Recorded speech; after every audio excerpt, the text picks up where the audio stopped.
Big Tractor Power is at the 2017 Half Century of Progress show, and we've been out in the field with an Oliver 7800 combine, and it's owned by Jake Ziegler. And if you are on YouTube, you might very well watch Jake's channel. He's got a great channel about farming in Illinois. They've got a modern farm, but they also use several classic farm machines from Oliver and White. And Jake, it's just great to see the 7800 out here. This was definitely the biggest combine in the field this weekend, and it's not a machine you see very much anymore. So thank you for making it part of the show. Well, thanks for filming it. I enjoy bringing it out there. There's not very many of these machines left anymore, being it is a 1973 model, and that would make it 44 years old. And just not many of them have survived anymore.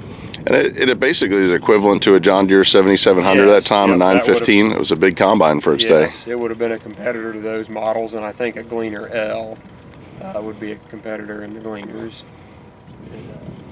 So do you actually farm with this, or just kind of get it out for shows now? We haven't. We used to cut, about 15 years ago, we quit cutting beans with it as a second machine to cut beans, and we've just had it, just keep it around and get it out every year and shell a little bit of corn with it from time to time. We also run a Case IH 2188 and a White 9700 as our two main combines now. I'm hoping to visit your farm and see that 9700, because that's another one you don't see every day anymore either. Yeah. Yep. I do all the farming, or well, me and my dad and my grandpa farm together, and then I got a brother and sister, and they help out some too on the farm. Smaller family farm, and keep busy with it though. And your YouTube channel, you're kind of sharing what you're doing on the farm, and also just a little bit of history about some of this equipment. I know you do some hay and cattle. Yes. And what kind of equipment are you using to take care of those? And I have a few head of cattle also that I just I like messing with them, and I have a little bit of hay also, and I have an Oliver baler and an Oliver hay bine, and use the Oliver tractors obviously to make the hay with that, and I just need to find an Oliver hay rake, and I have the haying collection. Got the whole set? Yes. That's, you know, they made a tedder too. I've got a brochure on the tedder, so you might need to have to track down that Oliver tedder. I'll have to see a picture of that. Yeah, I will send you one. Yep. But then we have a versatile tractor and a White 2155 and a White 4210 tractor. We do the main tillage and planting with and whatnot. And it seems to work pretty good for us. Well, where can we find you on YouTube if you want to see some more of that? Just look up my name, Jake Ziegler. Be in the comments on Big Tractor Power on some videos, and just search that in the search bar. So, well, I highly recommend your channel. It's great if you want to see real farming, it's a way to do it. And I guess you're going to take us a tour of this combine, show us the components, and yes, I'll throw in some video of it actually working out in the field. Yeah, so I hope you enjoy, and thanks everyone for watching. And if you can't make it in 2 years, it's a great show to come out to Half Century Progress and meet people like Big Tractor Power here. Yeah, August 22nd through the 25th, 2019. This is an amazing show. Put it on the calendar, you won't want to miss it. Exactly. All right, well, let's take that tour. Thanks, Jake. So, Jake, we're up in the cab of the 7800, and it's kind of neat to look at the controls, because this was a big combine for its day, but we're used to having a buddy seat right about here, and that's not the case for this combine. But what can you tell us about the controls and how you operate this machine? Well, starting out, you just got the regular ignition switch, and it's kind of the first version of a neutral safety switch, because you've actually pushed the lever sideways, a hydro lever sideways like that to get it to crank when the key's on, and then obviously just forward and back for the hydro. You got the header raised and lower, and then the reel raised and lower to run the grain table with. Throttle, got a gear shift. This plate is in here. If you had a gear drive transmission instead of a hydro transmission, the reverse would go there, but it's blocked off now, obviously, because it's a hydro. So you could get this combine into gear drive? It could be a gear drive or a hydro, correct. This tachometer is not factory, we put that in there. You got your cylinder speed, which is operated by the hand crank. You can change that right there. Kind of nice, because before you had to get out and change the sprocket on the cylinder on the previous models. Miles per hour, it runs about 15 down the road. You got a fuel gauge, oil pressure, amperes, and water temperature. This light switches and choke. Got a cigar lighter there too. Yeah, that's very specific. Yeah, it is. We've took that out and put a light switch in there now, but yeah, that's what it had there originally. Got your header control here. This is the separator. You can adjust the concave from the cab also with that lever right there. Tilt steering wheel, which kind of premium there for the industry back in the day. And then come around here this side, you got a fan speed adjust right here. And then there's the gate for the unloading auger, shields for that, and then the unloading auger. I think I saw you have to manually fold that up. Yes, it's not hydraulically operated. You take the rod and push it over and then pull it out by hand. And then this is the lever for the 10 gauge unloading auger. That's about it for the cab though. It's pretty impressive. On the modern machines today, we've got it all down to a joystick and yes, a lot of controls. Yeah, you can do everything with just one hand. These are for the air conditioner when it was in heater and air conditioner. The air conditioner it wasn't a very good system from the factory. This is the first model that actually had air conditioning in it, and it just needed improved on. But got to start somewhere, and then we just got the fan. That's not factory either. Just an extra fan in the cab. Something else that's kind of neat here. Dickey John made these for combines back in the day. There's just a sensor. You put it on certain shafts, like a clean grain elevator or the cylinder drive or something, and it'll tell you if that stuff's still turning. Before you had all the warning systems that they have today on combines, like if a belt breaks or orange something. lights come on, or does it buzz if there's something going this on? This doesn't. Well, I need to get it working again. It hasn't worked for a long time, but yes, it will buzz, and the lights it's missing 2 of the caps, but the lights will come on if whatever it's on stops turning. We have straw walkers, return elevator, clean grain elevator, and the chopper hooked up on it here. Well, that's a neat part of history. That's and then you got the door on the other side there. I guess that goes out to the engine. Yes, yep. That goes out to the engine there, and radiator and service all that from there, and then the 2 main drive belts are out there also that run the machine. Get a good view of the 4-row head here. It's 38-inch rows. So we've got a 704W head, and what can you tell us about this? They came out with this head in '72. Also, when they came out with the 7000 series combines, they came out with the 700 series corn head.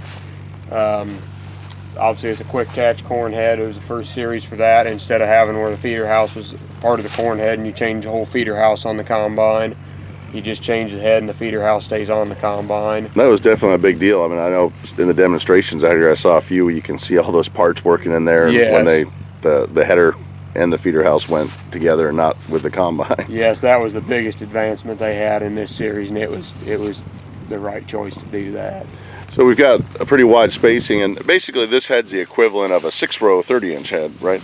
Let's see, it takes 12.5 feet, so it'd be a 5-row, okay. 30 inches. Which they offered a 5-row. They did offer a 5-row. I've never seen one, but I know that it was listed in the sales brochure. I always kind of wondered, did you have a 10-row planter, or how did that work? Well, I'm not sure, but White, and I have seen pictures of it, White made a 1030 corn head that was on an 8-wide corn head frame. Okay. And I have seen pictures of it before, so there are 1 or 2 of them out there, I'm sure. And so we've got the gathering chains here and the snappers that pull the ears in there. I know a lot of people are always asking, does all that material go through the combine? But basically, what we're looking at right here is just pulling the ear in and getting it up there to the auger and pulling it into the shell, and the rest of the material is just stomped down under the machine. Yes, it is. Yep, it sucks the stock down through the deck plates there and picks the ear off and takes it in. And you've just kind of restored and repainted this head here? Yes, I repainted this head several weeks ago. It was a white corn head because they made the white production of the 700 series a lot longer than they did the Oliver one, so it's a lot easier to find a white one. And I just painted it green to match the combine. I think if you do a search on Big Tractor Power on YouTube from the 2013 Half Century show, we showed this combine unloading on the go to a Oliver and a little Kinsey 140 grain cart. Yes, that is. But it had the red header on it. That's correct. Yeah, the same head. It's just painted red. So what do you do? I know you've got the 704W decal. Do you have to have those made yourself, or? I didn't try to look for a new old stock decal. I think there's probably some out there, but I got a guy who makes decals for me, and he does a pretty good job at it. And so I just had those made up. Looks good. So we were up in the cab talking about the Dickey John monitor, and we can kind of see one of the monitor parts right out here. It has a shield over it, and you'll step back here on the chopper to see what it looks like with the shield off. It's just a hose clamp with a magnet in it, and then the sensor bolts on here, and as long as that's still turning at a certain RPM, it'll register that everything's working. But if it slows down enough, the alarm will sound in the cab. That's right, and that's something, you know, watching it out in the field here in the demonstration, I've never even noticed these here, and you know, you can see the wiring running right back up to the cab. Yeah. Again, a big advancement. It was, yep. That was the first attempt at an alarm system. Well, now you can come along here and you can see, notice it has two dual straight pipes coming off the exhaust. That's got a 400 Chrysler Industrial V8 engine in it. That was came from the factory that way. And they had an option where they had the sheet metal cut out right here, and you could get a little short muffler to go in there, but not many of those had it. They just had the dual straight pipes coming out the side. Oh, it's kind of like a muscle car from that time. It is, yes it is. This is dual pipes. Made about the end of the muscle car era, and I think that probably had something that played into it there. I got some good close-up footage of it going by me in the field with those two pipes on that side. Yeah. So we also got the air screen. That's to, I guess, a clean return, get air in there or dirt out. And blocks all the husks and everything so it doesn't suck over on the radiator and stop airflow. This one's just air driven as the fan speeds up it. This also has a fan inside of it, and the air being sucked through spins it. Here's the variable speed cylinder drive. I talked about that earlier up in the cab. That first they had an option on this on the previous model combine to have a variable speed cylinder, but not many of them had it. And now this is all basically gear, belt driven, not a lot of hydraulics like the modern machines. You just pull that lever and engage a lot of components. Yes, it is all just belt and chain drive. Yes, and then come around, you obviously just got the clean grain elevator taking it up. 52. Looks like we got another Dickey John monitor down here. Yep, there's another monitor on that.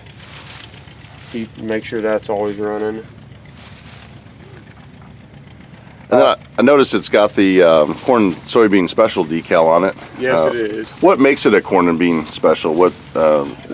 They changed the cylinder in them was different. They had a different cylinder. You could have corn and soybean or rice special was the for sale in Arkansas or Louisiana or wherever they grow rice at. That'd be a rare one to find. It is. Actually, there is a guy in Southern Illinois who has a Minneapolis Moline 7600 that he bought out of Arkansas, and it does have, and it is a rice special. Nice. Which is very rare. Yeah, I think I found a 7600 last year, which may have gone to that gentleman. It's the same guy. Okay. Same guy that has that from the video you made. So what's and can you, with a corn and bean special, can you harvest wheat too, or yes, just you can. set it a little different? Yep, just speed the cylinder up more, and then obviously change the sieves and fan speed. And I imagine in Illinois, Iowa, kind of Midwest corn belt, this is where this one would have been sold. Had a lot of them were sold around here. I think the corn and bean special was also sold in the high plains because it could run wheat also. So what's the capacity of the bin up there? It has a 170 bushel grain tank with the bin extension. Takes it up to 200 bushel. A few of them were offered from the factory with the factory bin extension on them. And then the 7600, the model below this one, had a 150 bushel grain tank, and I would imagine it took it to about 175 with the bin extension. The difference being in the two combines, the 7600 is 9 inches narrower than the 7800 from the 52-inch wide separator in the 7800, and then a 45-inch separator in the 7600 is the main difference there. Do you know what the significance of the model numbers are between 78 and 76? Both the 7800 designates 7,800 square inches of cleaning area, and the 7600 had roughly 7,600 square inches of cleaning area.